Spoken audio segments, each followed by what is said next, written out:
3. Le divorce est-il permis?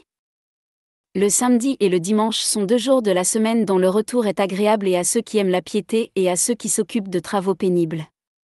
Ce sont des jours où, comme une bonne mère, l'Église réunit ses enfants et invite ses ministres à monter en chair pour les instruire. C'est ainsi qu'elle engage les docteurs et les disciples à s'occuper des intérêts du salut éternel. Les discours prononcés hier dans cette enceinte retentissent encore à mes oreilles, et je me rappelle parfaitement le sujet qu'ils ont traité. Il me semble que j'aperçois la croix élevée par le saint prophète Isaïe, les vêtements du Seigneur couverts de sang et aussi rouges que ceux du vendangeur dans le pressoir, le Sauveur lui-même portant à sa main la récompense due au juste. Je vois Salomon tenant d'une main ferme la balance de la justice. Je plains ce débiteur de l'Évangile, qui n'eut pas pour son compagnon la même indulgence que le Seigneur avait montrée pour lui, et qui s'attira par sa dureté un irréparable malheur. Ce sont là, en effet, les textes des discours que nous avons entendus comme peuvent se le rappeler tous ceux qui nous ont suivis avec attention. L'Esprit Saint nous propose aujourd'hui encore d'admirables leçons sur cette table auguste que vous voyez, mais mon attention s'est particulièrement arrêtée sur la conduite de ces pharisiens qui cherchaient à surprendre le Sauveur par leurs insidieuses questions. Je vois avec pitié leurs tentatives coupables lorsqu'ils veulent tromper par leurs artifices l'auteur même de la sagesse tandis que le Fils de Dieu les confond sans peine et rend tous leurs efforts inutiles. Il semble qu'Isaïe ait voulu parler d'eux, lorsqu'il a dit « Il a confondu les savants du monde, il a prouvé que leur sagesse n'était que folie et il lui a suffi des paroles de son fils. » David dit de même « Ils se sont servis de leur langue pour tromper, juge-les, Seigneur, et qu'ils soient forcés d'abandonner leurs projets. » Toutefois, s'ils sont nos adversaires, nous leur devons des remerciements, pour avoir mis la sagesse divine en demeure de s'expliquer, et en avoir reçu des réponses qui sont pour nous autant de leçons instructives consacrées par les livres saints. C'est maintenant sur le mariage, c'est-à-dire sur l'acte le plus important de la vie humaine, que tombent les instructions du Sauveur. Il définit son but, ses limites, les principes qui servent à le former ou à le dissoudre. Que les deux sexes m'écoutent avec attention, afin qu'hommes et femmes connaissent réciproquement leurs devoirs. Peut-on répudier sa femme pour quelque cause que ce soit? Telle est la question posée par les Juifs. Ici je devine déjà leurs intentions secrètes, ils avaient cru remarquer que les femmes étaient plus disposées à croire à la mission du Christ, à célébrer ses miracles et à reconnaître sa divinité, et ils ne se trompaient point, comme on en eut la preuve plus tard dans cette foule de femmes qui suivirent le Sauveur jusqu'au lieu de son supplice, et qui pleurèrent amèrement sa mort. Leur but était donc, en l'attirant sur ce terrain dangereux, de lui arracher quelques paroles qui le rendit odieux au sexe faible, c'était un piège qu'il lui tendait. Mais de son regard divin il pénètre leurs artifices, et comme ses préceptes étaient toujours empreintes de la plus douce charité, il échappe à leurs ruses, et donne une réponse toute en faveur des femmes. Les pharisiens avaient posé leurs questions, et ils écoutaient avidement pour exploiter les paroles qui sortiraient de la bouche du Sauveur, mais trompés dans leur attente, ils se retirent comme des loups à qui leur proie vient d'échapper. La création, leur dit-il, prouve que le but est de s'unir et non pas de se séparer. L'auteur de toutes choses a lui-même établi le mariage et engagé les premiers hommes dans ces liens sacrés. Par cette institution, il voulut imposer à tous leurs descendants comme une loi inviolable les devoirs de vivre en famille. Ceux qui sont liés par cette étroite union ne forment plus deux personnes distinctes, mais une même chair. Que l'homme ne sépare point ce que Dieu a uni. Tel fut le langage que Jésus-Christ tint aux pharisiens. Écoutez, vous tous qui spéculez sur le sexe faible, qui changez de femme plus souvent que d'habits, qui préparez ou défaites vos couches nuptiales comme les tentes de vos foires, qui envisagez le mariage du même œil qu'un acte de commerce, qui épousez l'argent qu'on vous apporte en dot, qui regardez les femmes comme un objet mercantile et d'un riche produit, qui pour les raisons les plus futiles demandez une séparation, et qui de votre vivant avez réduit plusieurs femmes à l'état de veuvage. Apprenez et persuadez-vous bien qu'il n'y a que deux causes légitimes qui puissent rompre les liens du mariage, la mort et l'adultère. Cette union sainte, contractée sous les auspices de la religion et de la loi, ne ressemble en rien à ces relations que l'on entretient avec des femmes perdues, relations éphémères dont le seul but est le plaisir. Rien de semblable dans le mariage, ici l'âme et le corps obéissent aux mêmes engagements, l'union dans le cœur ne doit pas être moins intime que dans la chair. Comment donc vous décidez-vous si facilement à une rupture? Comment, sans motif important, vous séparez-vous de celle que vous avez choisie pour votre compagne éternelle et que vous n'avez pas reçue pour quelques instants? Vous abandonnez cette femme, qu'on pourrait appeler votre sœur, en même temps qu'elle est votre épouse. Elle est votre sœur, en effet, par son origine qui vous est commune, et par le caractère que le Créateur a gravé en elle, elle est votre épouse par les liens sacrés que le mariage a établis entre elle et vous. Comment osez-vous rompre si légèrement cette double union, resserrée à la fois par la loi et par la nature? Comment osez-vous manquer à vos promesses et rompre des engagements solennels? Et à quels engagements pensez-vous que je fasse ici allusion? À ceux qui sont consignés dans le contrat, qui est la loi de votre mariage, et garantie par votre signature et par l'empreinte de votre sceau. Ceux-là, sans doute, ont un fondement solide, et méritent tout votre respect. Mais je songe à ces paroles d'Adam, voici cette fois celle qui est os de mes os et chair de ma chair. On l'appellera femme, parce qu'elle a été prise de l'homme. GN 2,23. Ce n'est pas sans raison que ces paroles ont été conservées dans nos livres saints, quoique sorties de la bouche du seul Adam, elles sont destinées à exprimer les sentiments de tous les hommes pour la femme dont ils ont résolu de faire leur légitime compagne. Afin que vous ne trouviez pas étrange que les promesses faites par un seul homme puissent obliger les autres, souvenez-vous que ce que firent nos premiers parents dans les temps qui suivirent leur création fait partie de la loi naturelle qui régit leurs descendants. Si donc votre femme, répudiée sans motif, ouvrait la Genèse et vous montrait ce passage, à vous son juge et son accusateur, dites, qu'auriez-vous à lui répondre? Par quel moyen éluder le sens formel et significatif de ces paroles prononcées par vous en face des autels, et qui ont été consignées dans l'Écriture sainte, non par un écrivain peu digne de considération, mais par Moïse lui-même, l'ami et le ministre de Dieu? Le Seigneur, voyant qu'Adam n'avait ni père ni mère, lui donna une femme, afin qu'il en prît soin, et qu'il se montrât son protecteur.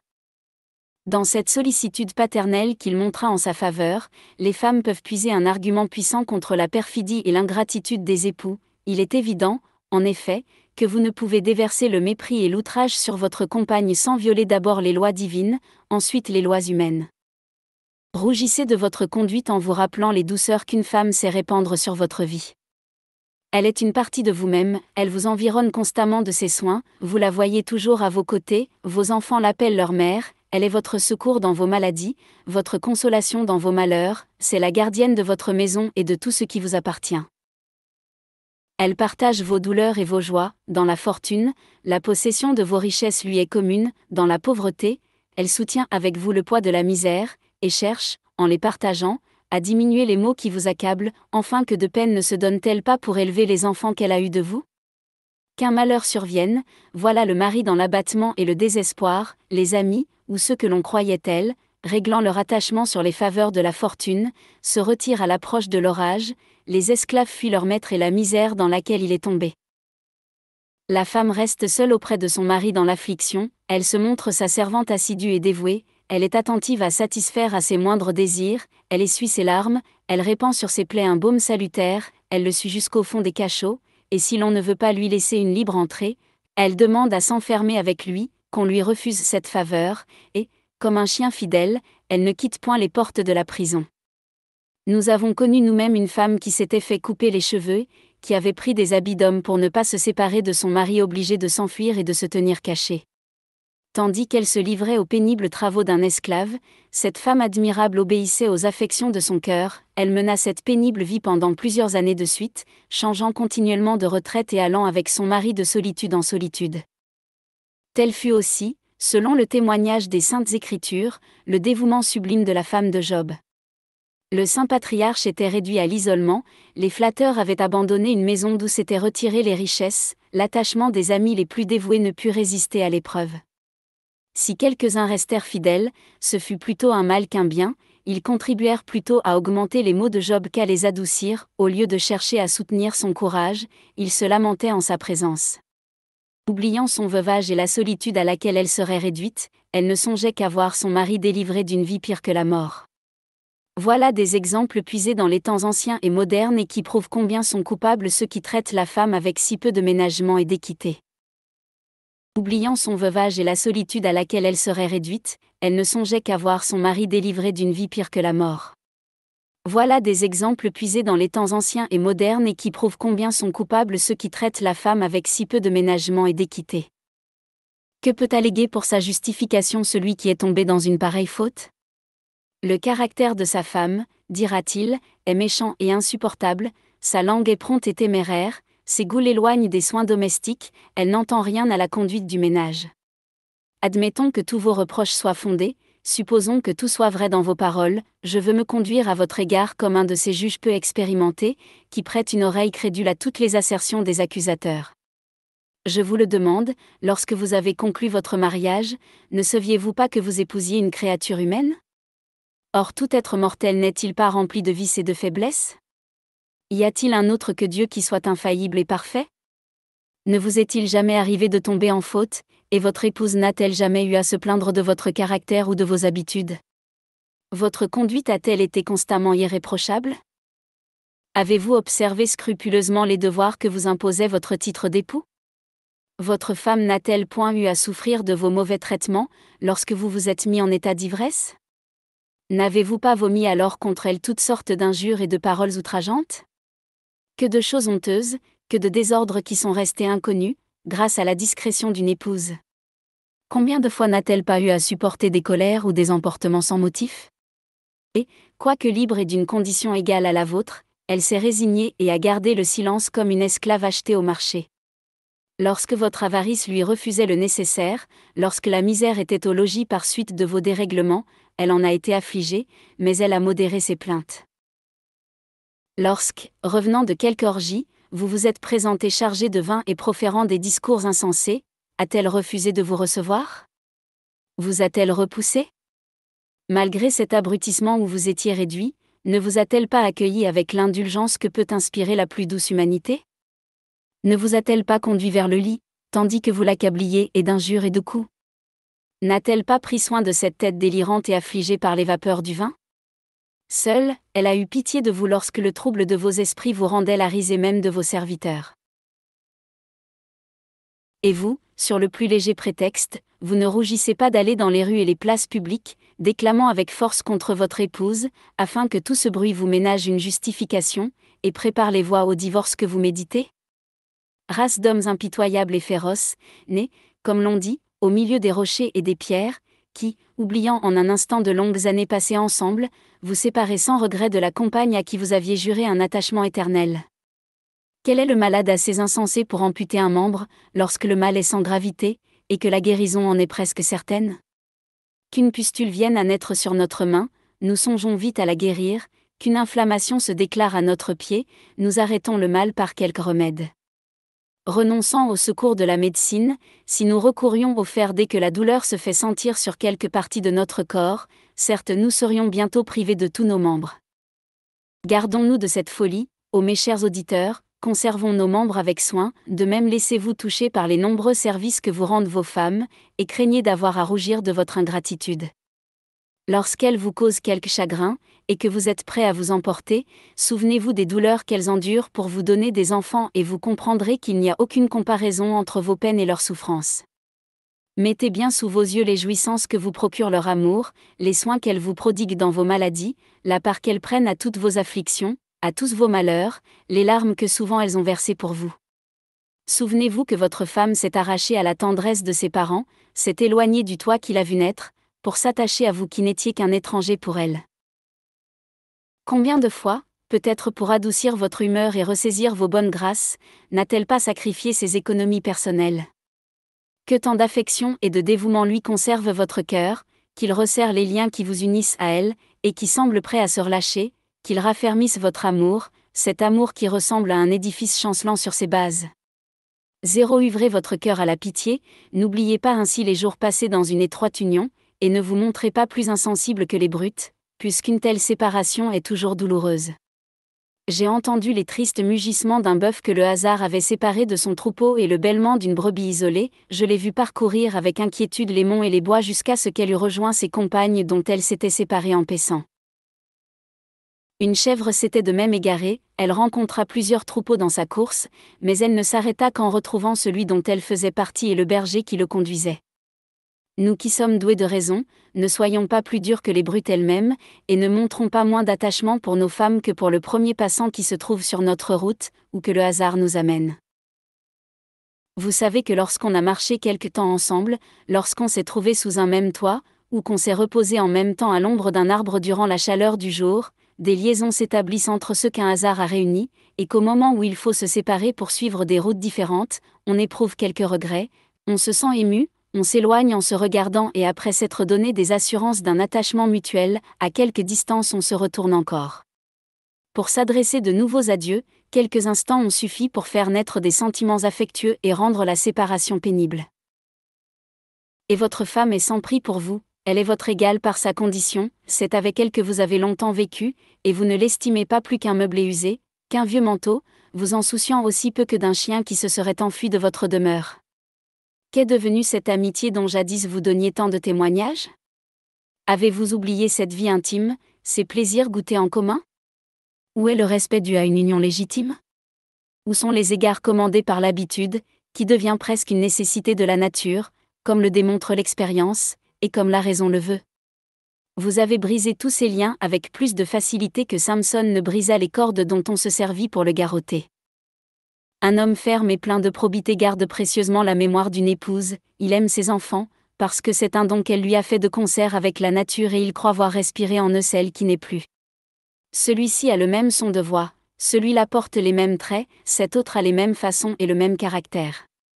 C'est ainsi que ce père, entouré des portraits vivants et animé de son ancienne compagne, ne perd pas un instant le souvenir de cette union que la mort est venue briser, et repousse toute idée de contracter un engagement nouveau. Celui qui naguère s'occupait à ériger un monument funèbre ne songe point à jeter des fleurs sur un lit nuptial, et il ne quittera pas sitôt le deuil et les larmes pour se livrer aux joies d'un second mariage, il ne se hâtera pas de quitter l'habit noir, qui témoigne de sa douleur, pour revêtir des habits de noces. Il n'introduira pas une nouvelle femme dans ce lit qu'une autre vient tout récemment de quitter, il n'admettra pas chez lui une marâtre que ses enfants auraient en aversion, il imitera la tourterelle dont la fidélité est due, il est vrai, non à la raison mais à l'instinct naturel. Quand cet oiseau a perdu sa compagne, il se condamne à un veuvage éternel, bien différent de la colombe qui vole aussitôt à de nouvelles amours. Jusqu'ici nous avons mis tous les torts du côté du mari, nous l'avons supposé dans des circonstances où sa demande en séparation serait un acte de la plus noire ingratitude, mais s'il s'autorise des dérèglements de sa femme, je me range de son côté et je poursuis le coupable, au lieu de me déclarer son ennemi, je me proclame son défenseur ardent. Je le louerai de fuir une perfide, de rompre un lien qui l'attache à un aspic, à une vipère. Le maître de l'univers lui accorde sa grâce, car son cœur a été pénétré d'une douleur amère, et il n'a aucun tort de chasser de sa demeure une peste, un fléau. Le mariage a un double but, celui de vivre dans une mutuelle affection et d'obtenir des enfants, l'adultère ne remplit ni l'un ni l'autre. Quel amour une femme peut-elle avoir pour son mari lorsque son cœur est livré à un penchant criminel ? Et comment un mari outragé peut-il envisager des enfants qui doivent le jour au désordre de leur mère ? Mais tout ce qui regarde ce péché a été traité avec étendue dans un autre endroit. Que les époux se gardent mutuellement une fidélité sévère, ce n'est qu'à cette condition que le mariage est indissoluble. Alors il régnera entre eux harmonie et tendresse, parce que l'âme, pure de toute affection coupable, est livrée tout entière à l'ardeur d'un sentiment légitime. Cette loi d'une sage continence n'a pas été seulement imposée aux femmes, Dieu l'a étendue même sur les hommes. Mais quelques-uns, abusant du privilège accordé par les législateurs profanes, qui ne mettent point de frein au libertinage des hommes, s'établissent les juges de la vertu des femmes et ne craignent pas de s'abandonner eux-mêmes au plus impudent désordre, justifiant ainsi ce proverbe, ils veulent guérir les autres, et ils sont couverts d'ulcères. Qu'on leur reproche leurs écarts, ils répondent à ces accusations avec légèreté ou par un sourire. Que les hommes, disent-ils, entretiennent commerce avec différentes femmes, ils ne portent aucun préjudice à leur famille, tandis que les femmes ne peuvent prendre la même liberté sans introduire des étrangers héritiers dans la maison. Qu'ils m'écoutent, ceux qui allèguent des justifications aussi absurdes, et qu'ils apprennent que leurs dérèglements sont la cause des plus graves désordres dans les familles, les compagnes qu'ils fréquentent sont nécessairement ou filles ou mariées, alors c'est un mariage où l'on veut arriver par des voies honteuses, c'est un père qu'on afflige. Hélas! Il avait élevé sa fille avec soin, et il espérait la conduire vierge encore au lit nuptial. Cette douce attente est détruite par ses ravisseurs indignes, par ses ennemis de la pudeur. Si celui qui consomme de telles infamies est père de famille, qu'il songe à la douleur que doit éprouver un père si cruellement déçu, s'il est époux, qu'il se figure qu'une pareille atteinte a été portée à son honneur. Tout en effet vivrait en bonne intelligence, si chacun observait pour autrui ce qu'il voudrait que chacun observât pour lui. S'imaginer d'après la loi romaine, qu'il n'y a rien de criminel dans une œuvre d'impudicité, c'est embrasser l'erreur, c'est ignorer que les préceptes de Dieu diffèrent souvent des lois établies par les hommes.